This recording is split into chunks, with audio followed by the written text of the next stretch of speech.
जय श्री कृष्णा दोस्तों। आज की कहानी का शीर्षक है विराग में अंधा कौन। विशाला नाम की नगरी में पद्मनाभ नाम का राजा राज करता था। उसी नगर में अर्थदत्त नाम का एक साहूकार रहता था। अर्थदत्त की एक अनंग मंजरी नाम की सुंदर कन्या थी।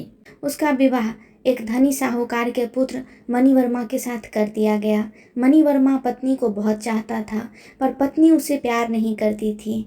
एक बार मणिवर्मा कहीं गया, पीछे अनंग मंजरी की राजपुरोहित के लड़के कमलाकर पर निगाह पड़ी तो वह उसे चाहने लगी। पुरोहित का लड़का भी लड़की को चाहने लगा। अनंग मंजरी ने महल के बाग में जाकर चंडी देवी को प्रणाम कर कहा, यदि मुझे इस जन्म में कमलाकर पति के रूप में न मिले तो अगले जन्म में मिले। यह कहकर वह अशोक के पेड़ से दुपट्टे की फांसी बनाकर मरने को तैयार हो गई। तभी उसकी सखी आ गई और उसे यह वचन देकर गई कि कमलाकर से मिला देगी।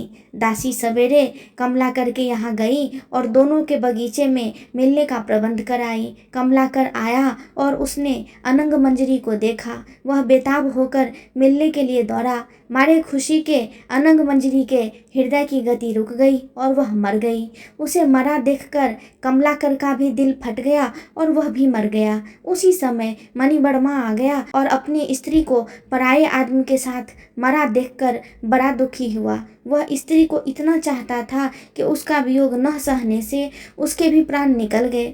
चारों ओर हाहाकार मच गया। चंडी देवी प्रकट हुई और उसने सबको जीवित कर दिया। इतना कहकर बेताल बोला, राजन, यह बताओ कि इन तीनों में से सबसे ज्यादा विराग में अंधा कौन था। राजा ने कहा, मेरे विचार में मणिवर्मा, क्योंकि वह अपनी पत्नी को पराये आदमी को प्यार करते देखकर भी शोक से मर गया। अनंग मंजरी और कमलाकर तो अचानक मिलने की खुशी से मरे, इसमें अचरज की कोई बात नहीं थी। राजा का यह जवाब सुनकर बेताल फिर पेड़ पर जा लटका और राजा को वापस जाकर उसे लाना पड़ा। रास्ते में बेताल ने सुनाई अगली कहानी।